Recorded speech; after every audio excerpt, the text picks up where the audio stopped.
test of the National Weather Service weather radio warning alarm for the WXL51 listening area of Northwest Ohio.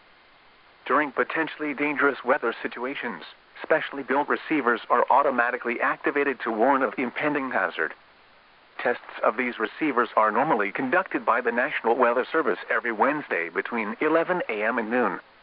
When there is a threat of, or existing severe weather, in the area, the test will be postponed until the following day.